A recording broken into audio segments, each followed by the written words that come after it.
पंजाब के एक ऐसे दलित सिंगर जिन्होंने दलितों को संवारने की कसम खाई थी, जिनके गानों ने समाज में धूम मचा दिए थे, जिनके गाने समाज की सच्चाई को सामने ला रहे थे, जिनकी लोकप्रियता दिन दूनी रात चौगुनी बढ़ती जा रही थी। लेकिन रंजिश के चक्कर में उच्च जाति के लोगों ने उनके साथ जो किया उसकी कल्पना भी किसी ने नहीं की थी। इस सिंगर का नाम था अमर सिंह चमकीला, जिन्हें आज भी लोग भूल नहीं पाए हैं। उनकी मौत का रहस्य आज भी बरकरार है। इसी सिंगर की जिंदगी पर अब इम्तियाज अली ने एक फिल्म बनाई है जिसे काफी पसंद किया जा रहा है। नमस्कार, आज की वीडियो में मैं आपको दलित सिंगर चमकीला की हत्या से जुड़ी हर वो बात बताऊंगा जिनके बारे में सिर्फ चर्चा ही होती है और आज 36 सालों बाद भी उनकी हत्या एक रहस्य बनी हुई है। उससे पहले यदि आपने अभी तक हमारे चैनल को सब्सक्राइब नहीं किया है तो इसे सब्सक्राइब करें और वीडियो को लाइक करें।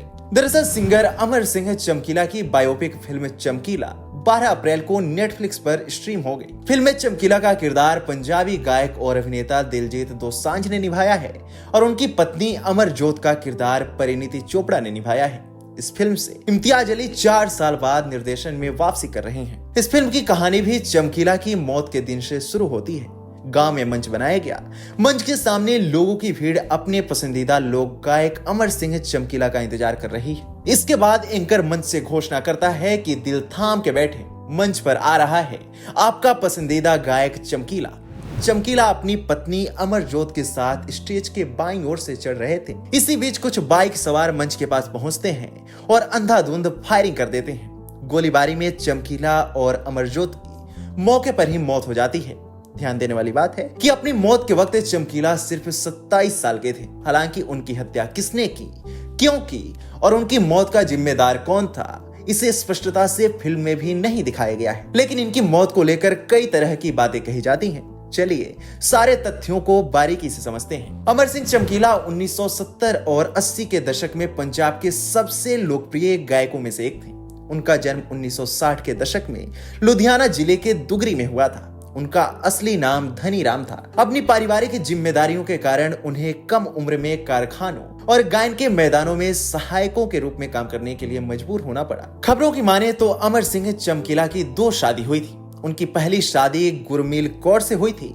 अपनी शादी के कुछ साल बाद 1978-79 में अमर सिंह ने अपने गाने लिखना और गाना शुरू किया। अमर सिंह चमकीला का पहला रिलीज गाना टकुए दे टकुआ खड़के था।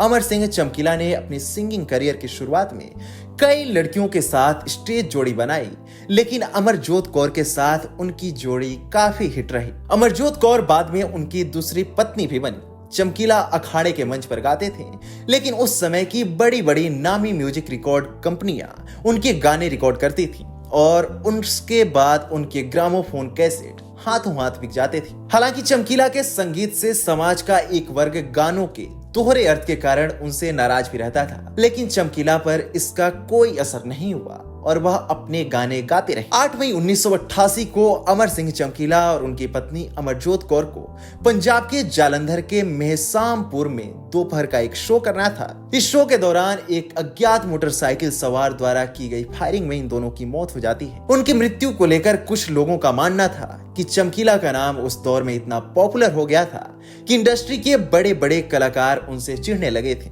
वे सोचने लगे थे कि जो कलाकार इंडस्ट्री में हमसे बाद में आया था वह आज हमसे आगे कैसे निकल गया। ऐसे में कई लोगों ने उनकी मौत को साजिश बताया। अमर सिंह चमकीला की मौत का दूसरा एंगल ऑनर किलिंग भी बताया जाता है। कई लोगों का आज भी मानना है कि उनकी दूसरी पत्नी अमरजोत कौर उच्च जाति से थी, वहीं चमकीला एक दलित परिवार से थे। दोनों का एक साथ आना लोगों की आंखों में खटकने लगा था और वे इस रिश्ते को खत्म करना चाहते थे, इसलिए उनकी हत्या कर दी गई। हालांकि एक वर्ग का यह भी मानना है कि अमर सिंह चमकीला के गाने खालिस्तान समर्थकों पर सीधा हमला थे और इसलिए उनकी हत्या के पीछे खालिस्तानी ताकतों का हाथ था। लेकिन वास्तव में उनकी हत्या किसने की और क्यों की, यह आज तक रहस्य ही है। पुलिस भी इस मामले को सुलझा नहीं पाई है। आप चमकीला की हत्या के लिए किसे जिम्मेदार मानते हैं, हमें कमेंट सेक्शन में जरूर बताएं।